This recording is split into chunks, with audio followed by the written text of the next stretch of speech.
Assalamualaikum warahmatullahi wabarakatuh. Halo semuanya, perkenalkan kita dari kelompok 12 yang beranggotakan Afifah Nurani Rahma, Aga Maulana, dan juga Rizky Pramudia.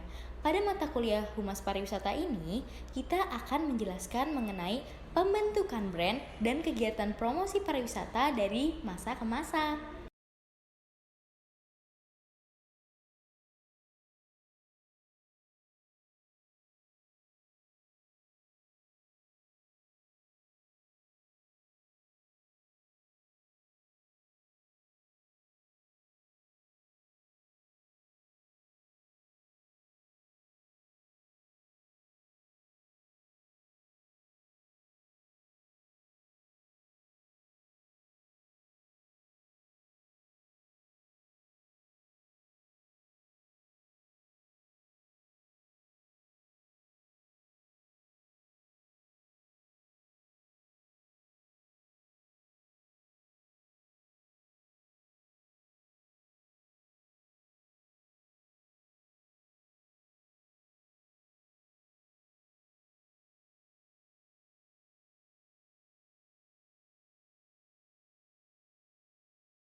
Kalian tahu kan, dalam mempengaruhi calon wisatawan untuk berkunjung, kita membutuhkan pembentukan brand dan juga kegiatan promosi yang masuk dalam tourism supply. Di Indonesia sendiri, kegiatan promosi pariwisata sudah berlangsung sejak masa penjajahan Belanda. Nah, pada bab kali ini kita akan menjelaskan nih, gimana sih perjalanan pembentukan brand dan promosi pariwisata dari masa ke masa, dimulai dari era Soekarno hingga Joko Widodo.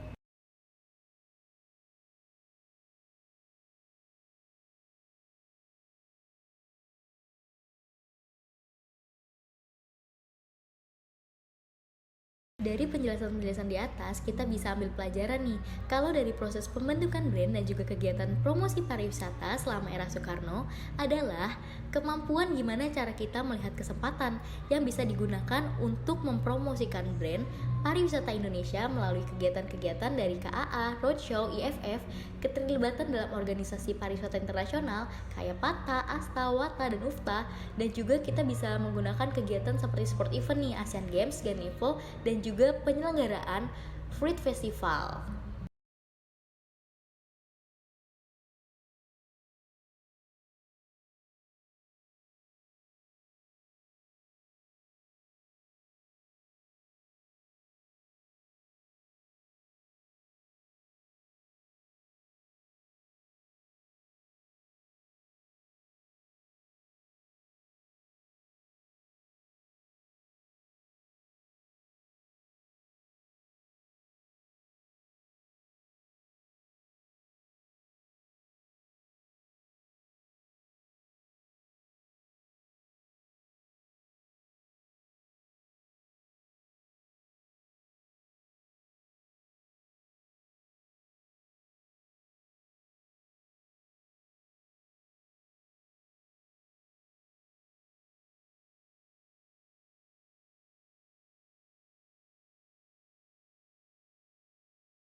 Geliat promosi pariwisata ke luar negeri sudah dimulai sejak 1957.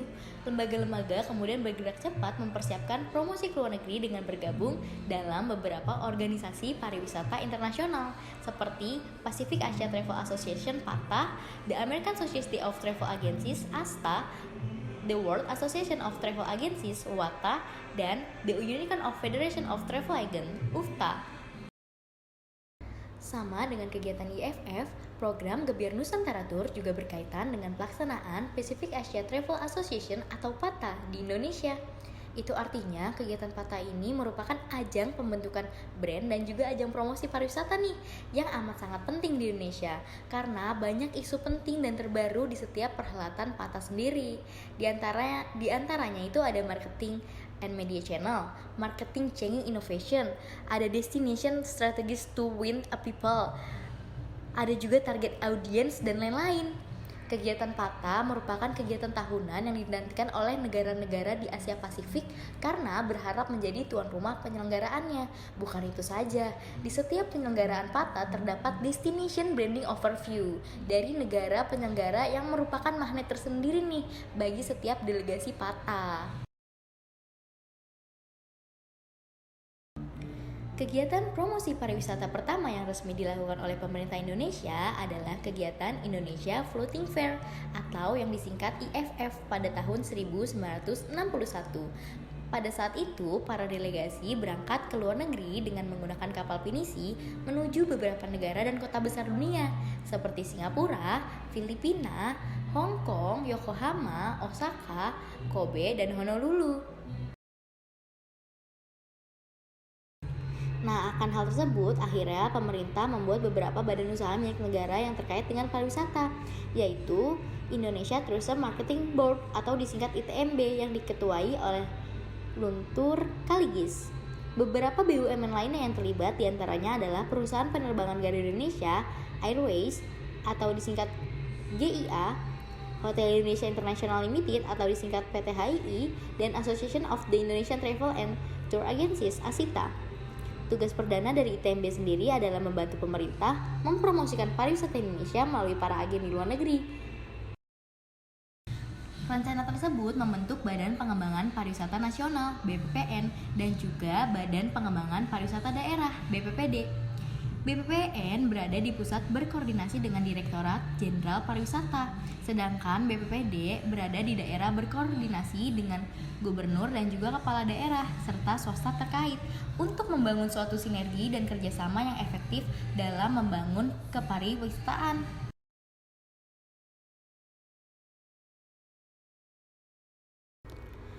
Pada masa ini, Soeharto sudah menggunakan slogan ataupun tema dalam upaya destination branding. Selain itu, pemerintah juga sudah menggunakan media cetak yang disebarluaskan dalam bentuk majalah ke seluruh dunia. Wah, keren banget ya. Tapi nih ya, sayangnya, koordinasi antara lembaga pariwisata pada era ini itu belum berjalan baik. Berdasarkan liputan majalah Tempo pada tahun 1967, Departemen Perhubungan Pos Telekomunikasi dan Pariwisata, dalam hal ini Dirjen Pariwisata, melakukan promosi pariwisata yang pertama, yaitu dengan mencetak selebaran dan materi iklan yang dipublikasikan melalui alaskan televisi di Amerika. Tetapi promosi ini tidak mengindahkan hasil penelitian karena Indonesia saat itu belum kondusif akibat peristiwa G30S PKI di tahun 1965.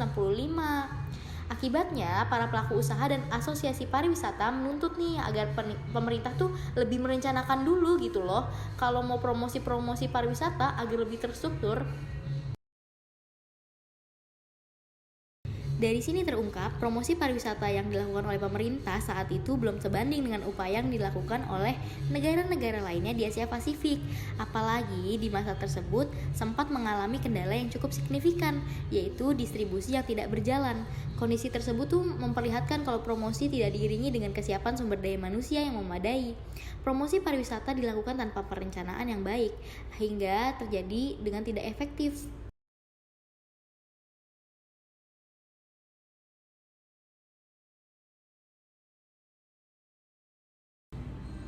Pada pemerintahan transisi Megawati ada juga nih beberapa program-program unggulan untuk memulihkan kondisi pemerintahan di Indonesia. Di antaranya, yang pertama Familiarization Trip Program, yaitu program yang mengundang representatif dari negara-negara tetangga untuk mengunjungi beberapa objek wisata di Bali atas biaya dari pemerintah. Wah, enak banget ya, mereka liburan atas dasar biaya pemerintah Indonesia. Tujuan dari program ini juga untuk menunjukkan nih bahwa Bali wilayah yang aman untuk dikunjungi. Biasanya mereka yang beruntung mendapatkan program ini jurnalis asing karena mereka yang mempublikasikan tulisan mereka di negara mereka yang membuat kita dapat promosi yang berharga.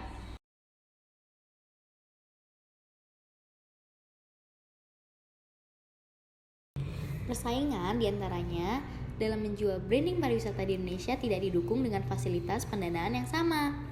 Dengan demikian nih, promosi pariwisata di era SBY dilakukan oleh dua lembaga berbeda yang mempunyai tugas kurang lebih sama, namun sumber pendanaannya berbeda. Alhasil nih, kinerja BPI sama dengan dibuatnya video ini, yaitu belum maksimal. Bentuk BPPI dan juga Pusat Promosi Pariwisata Indonesia atau disingkat P31, tugas pokoknya mirip dengan yang dibentuk pada tahun 2011. BPPI dan juga P31 sendiri menggantikan keberadaan ITMB, Indonesia Tourism Marketing Board, yang didirikan di era 1960-an, dan tugas pokoknya pun sama, memasarkan pariwisata Indonesia ke luar negeri melalui perwakilan yang ada di luar negeri. Namun memang nasib dari ITMB, BPPI, dan P31 waktu itu tidak lebih baik dari keberadaan BPPI yang dibentuk pada tahun 2011. Semua lembaga promosi pariwisata independen tersebut akhirnya terpuruk nih, akibat ketiadaan pendanaan yang jelas. Promosi pariwisata era Susilo Bambang Yudhoyono. Pada era ini nih, promosi pariwisata dicirikan dengan hadirnya lembaga promosi mandiri yang pembentukannya itu diamanatkan dalam UU Pariwisata nomor 10 tahun 2009. Lembaga tersebut adalah Badan Promosi Pariwisata Indonesia atau disingkat BPPI dan Badan Promosi Pariwisata Daerah atau disingkat BPPD. Namun dalam menjalankan aktivitasnya, lembaga tersebut ternyata harus bersaing nih dari berbagai program yang dilakukan oleh Direktorat Jenderal Pemasaran dan juga Kementerian Pariwisata. Program kerja dari kedua lembaga tersebut sama-sama menjual tema branding pariwisata. Promosi pariwisata era Joko Widodo. Nah, ini adalah promosi pariwisata di era presiden kita saat ini loh. Tidak banyak nih pembahasan yang bisa dihadirkan terkait dengan konsep pemerintahan Jokowi terhadap pariwisata, karena fokus utama pemerintahan Jokowi adalah Nawacita. Nawacita sendiri adalah 9 program unggulan pemerintahan Jokowi dan juga Yusuf Kala yang dilantik pada tahun 2014 lalu. Dari ke-9 program unggulan tersebut, yang paling berpengaruh pada pariwisata adalah butir ketiga, yaitu membangun Indonesia dari pinggiran dengan memperkuat daerah-daerah dan desa dalam kerangka negara kesatuan. Nah, signifikasi poin tersebut itu kan mengingat ke pariwisata Indonesia sendiri hampir semuanya berpusat di daerah-daerah, termasuk desa-desa terpencil. 10 destinasi ini baru dikenalin dengan tagline 10 Bali baru yang sudah dihadirkan semenjak 2016, dan semuanya itu ada di daerah. Patut disyukuri nih bahwa ke-10 destinasi yang ditetapkan tersebut aksesibilitasnya sudah sangat memadai. Namun pengembangan desanya juga harus diperhatikan, karena kan wisatawan akan melalui jalur pedesaan untuk menuju destinasi yang bersangkutan. Memang dalam pemerintahan Jokowi JK, konsep pemasaran diusung masih mengandalkan potensi kekayaan alam dan budaya yang dipercantik dengan berbagai fasilitas pendukung pariwisata. Sedangkan pendekatan promosi pariwisata yang berbasis pada penelitian mengungkap aspek pengalaman, motivasi, harapan, dan keinginan wisatawan sebagai dasar membuat kebijakan pemasaran maupun promosi pariwisata masih belum terdengar gaungnya.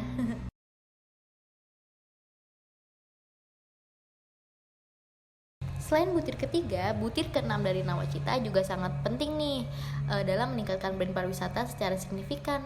Dalam mewujudkan butir ke-6 sampai dengan tahun 2018, Jokowi JK telah membangun 2.623 km jalan baru. Berdasarkan data dari Kementerian PUPR, sekitar 2.000 km diantaranya merupakan jalan perbatasan yang dibangun di titik-titik terluar, terpencil, dan juga terdepan di Indonesia. Selain itu, Jokowi JK juga menurut data Kementerian BUMN telah membangun 27 pelabuhan yang baru sejak 2015, dan targetnya itu awalnya cuma 10 pelabuhan loh. Agenda lainnya nih yang cukup signifikan yaitu mengembangkan pariwisata Indonesia adalah pembangunan sumber daya manusia yang tersirat dalam butir ke-5 dan juga ke-8. Nggak kalah penting nih, di butir ke-4 juga penegakan hukum, bebas korupsi, dan butir ke-7 tentang kemandirian ekonomi pada sektor strategis. Berdasarkan program Nawacita, konsep besar yang diusung oleh pemerintahan Jokowi JK adalah pembangunan hard infrastruktur dari jalan, jembatan, pelabuhan, dan juga soft infrastruktur nih, pengembangan SDM. Dan jika kita lihat dari pariwisatanya, semua aspek dalam Nawacita masih memprioritaskan aspek penguatan brand pariwisata. Walaupun aksesibilitas menuju destinasi yang diunggulkan dari 10 destinasi baru itu sudah memadai, namun fasilitas pendukungnya itu seperti tempat istirahat, restoran, akomodasi masih butuh perhatian, terutama kelayakannya.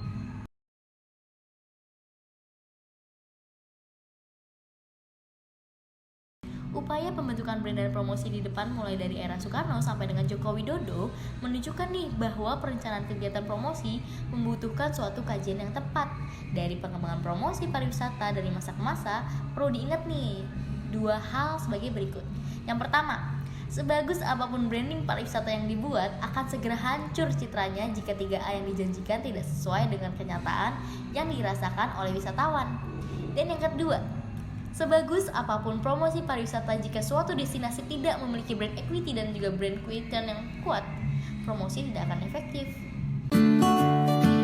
Oke, pembahasan selanjutnya yaitu membahas tentang Taman Nasional Wakatobi. Taman Nasional Wakatobi merupakan salah satu dari 50 taman nasional di Indonesia yang terletak di Kabupaten Wakatobi, Sulawesi Tenggara.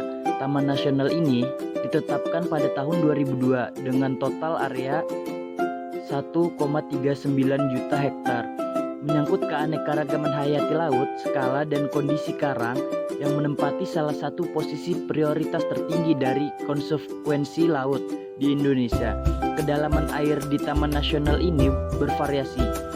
Bagian terdalam mencapai 1444 meter di bawah permukaan air laut. Selain itu, Wakatobi juga menjadi salah satu tempat penyelaman kelas dunia. Tempat puluhan lokasi selam dan operator wisata selama yang ada di sana. Menjadi wisatawan menikmati surga bawah laut. Di Wakatobi juga terdapat suku Bajo yang menghabiskan hampir keseluruhan hidupnya di atas laut. Keunikan adat budaya mereka memiliki daya tarik yang luar biasa bagi wisatawan lokal maupun mancanegara. Data dari Taman Nasional Wakatobi memperlihatkan betapa Wakatobi layak dijadikan destinasi pariwisata prioritas. Dari 820 jenis karang yang ada di dunia, 750 jenis karang, 90% diantaranya ada di Wakatobi. Dengan demikian, 90% jenis karang di dunia terdapat di Wakatobi. Buat teman-teman yang ingin tahu bagaimana keindahan destinasi di Wakatobi, kita akan bersama-sama melihat bagaimana keindahan di Wakatobi. Langsung saja kita simak videonya.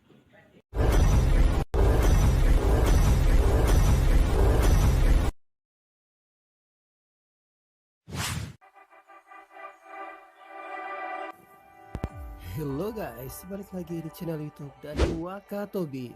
Kali ini Dani Wakatobi akan mereview 7 tempat wisata hits yang ada di Wakatobi versi Dani Wakatobi.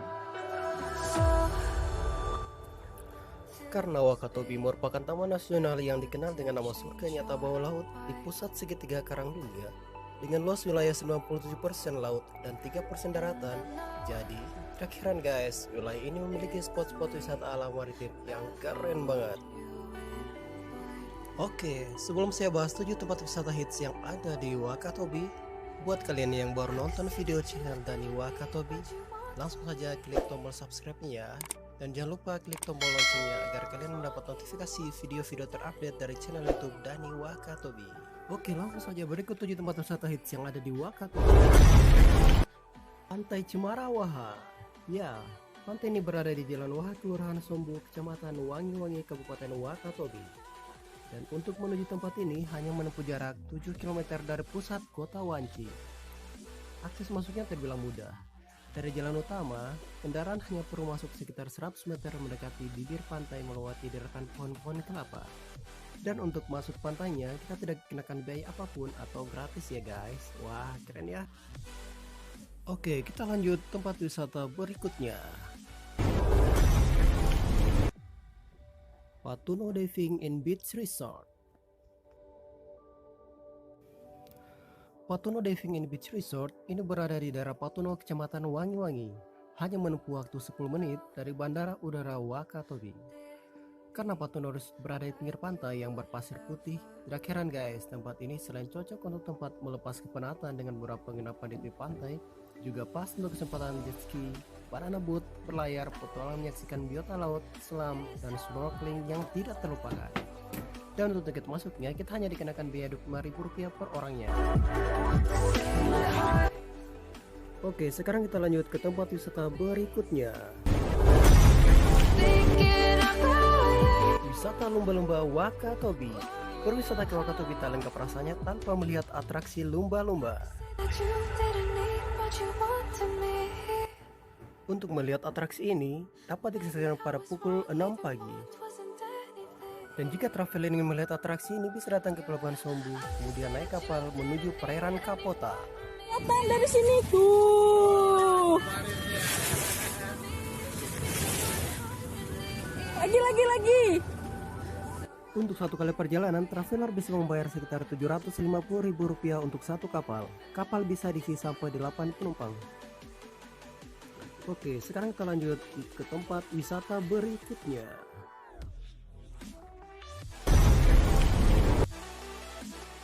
Jembatan Marina. Ya, jembatan ini berlokasi di pinggir pusat kota, yang sangat ramai jika waktu sore hari telah tiba. Buat kalian yang ingin melepas kepenatan pada sore hari, tempat ini adalah sangat tepat. Sebelum menyaksikan sunset, tempat ini adalah salah satu pilihan Anda. Akses masuk ke tempat ini, para traveler tidak dikenakan biaya sepersen pun. Oke, lanjut ke tempat wisata berikutnya. Sombu Dive. Ya, Sombu Diving memiliki jarak tempuh dari Wangi-Wangi menuju tempat wisata Sombu Diving hanya sekitar 20 menit menggunakan mobil rental dan jalanan anti macet. Jadi aman ya guys. Akses masuk ke tempat ini, para traveler tidak dibebankan untuk membayar biaya apapun alias gratis. Akan tetapi, meskipun tanpa dipungut biaya, Anda tetap bisa menikmati keindahan dan juga fasilitas yang ditawarkan oleh tempat satu ini.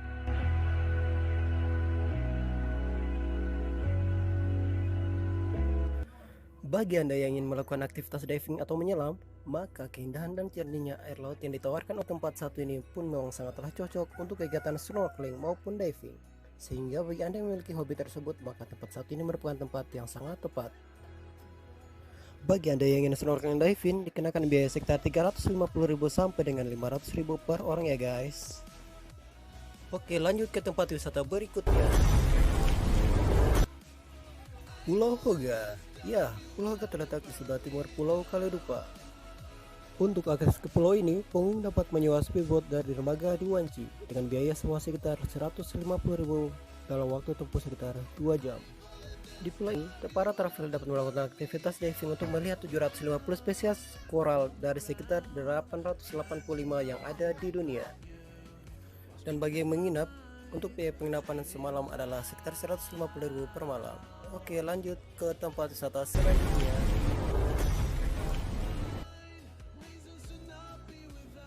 Pulau Onemoba Tomiya. Ya, pantai Onemoba yang terletak di desa Lamanggau, Kecamatan Tomiya, Pulau Tomiya. Untuk sampai ke pantai tersebut, Anda dapat menggunakan perahu tradisional seperti katinting, lebih kurang 36 menit dari ibu kota kecamatan. Pantai berpasir putih bersinar lembut dengan air lautnya yang jernih dan tenang. Nah, baru saja kita telah menyaksikan bagaimana keindahan dari Wakatobi. Nah, menurut kalian gimana nih setelah melihat video cuplikan Wakatobi tadi? Buat kalian, kalau mau liburan bisa langsung datang ke Wakatobi. Nah, jadi Wakatobi di Sulawesi Tenggara ini menjadi tempat liburan favorit wisatawan dunia. Magnet utama destinasi ini adalah keindahan alam bawah laut yang cantik dan mempesona. Keindahan alam Wakatobi beserta kekayaan biota lautnya bisa disaksikan lewat film Mirror, Never Less. Pesona Wakatobi membuat destinasi wisata ini dinobatkan sebagai the best snorkeling dan diberi julukan surga kecil dunia. Keindahan inilah yang menjadi salah satu alasan mengapa banyak turis mancanegara yang berbondong-bondong menghabiskan waktu liburan di Indonesia. Ibu kota Wakatobi adalah Wangi-Wangi. Wilayah Kabupaten Wakatobi terdiri atas pulau besar dan pulau kecil yang memiliki keindahan alam, pantai, dan tempat-tempat bersejarah. Kekayaan alamnya pun tak main-main. Dari 820 jenis karang yang ada di dunia, 750 jenis ada di Wakatobi. Keindahan dan kekayaan Taman Nasional Wakatobi membuat siapa saja betah untuk berlama-lama liburan di sini. Tak heran jika Wakatobi menjadi tujuan wisata impian banyak orang, baik turis domestik maupun wisata mancanegara. Di tempat wisata ini, para pengunjung bisa menikmati keindahan bawah laut secara langsung dan sepuas-puasnya, baik itu dengan snorkeling maupun diving. Tempat untuk snorkeling dengan mudah ditemukan di Wakatobi. Wisatawan bisa melihat keindahan terumbu karang, keindahan koral, dan berenang bersama ikan-ikan bening air di pinggir laut. Untuk mengabadikan keindahan surga bawah laut Wakatobi, jangan lupa untuk membawa kamera underwater. Wisatawan juga harus mencoba menempatkan diri untuk diving. Persis di sebelah kirinya terdapat Pulau Keledupa, kawasan yang memiliki alto pulau karang tanpa putus. Alto terpanjang di dunia ada di tempat ini. Nama-nama lokasi menyelam di kawasan ini sangat unik dan beragam sehingga layak untuk dicoba. Selain menikmati keindahan bawah laut Wakatobi, wisatawan juga bisa menikmati keindahan pantai. Air laut terjernih, bersih, dan dilengkapi pasir putih sehingga suasana penat hilang dan menjadikan liburan menjadi lebih gembira dan seru. Banyak pantai yang bisa ditemukan di Wakatobi tersebut. Menikmati waktu dengan bermain pasir putih yang lembut sambil melihat deburan ombak yang berkejar-kejaran, ombak yang kecil dan tenang membuat bermain di pantai tak perlu takut. Bersama teman, keluarga, dan juga tempat ini cocok bagi yang ingin bulan madu karena suasana yang cukup tenang. Buat teman-teman bisa dicoba berwisata di Wakatobi tersebut. Mungkin cukup segitu penjelasan dari saya tentang mengenai betapa indahnya wisata di Wakatobi. Nah, bagaimana penjelasan tadi tentang Wakatobi? Mungkin ada yang tertarik untuk datang berwisata ke sana. Buat kalian yang ingin berwisata ini sangat cocok untuk menikmati liburan bersama keluarga dan teman-teman. Ya, mungkin cukup sekian penjelasan saya tentang destinasi Wakatobi. Kurang lebihnya saya mohon maaf. Wassalamualaikum warahmatullahi wabarakatuh. Nah, mungkin cukup sekian video pembahasan dari kelompok 12. Kurang lebihnya mohon maaf. Semoga video kali ini dapat bermanfaat untuk menambah wawasan Anda. Jika ada salah kata, saya mohon maaf. Wassalamualaikum warahmatullahi wabarakatuh.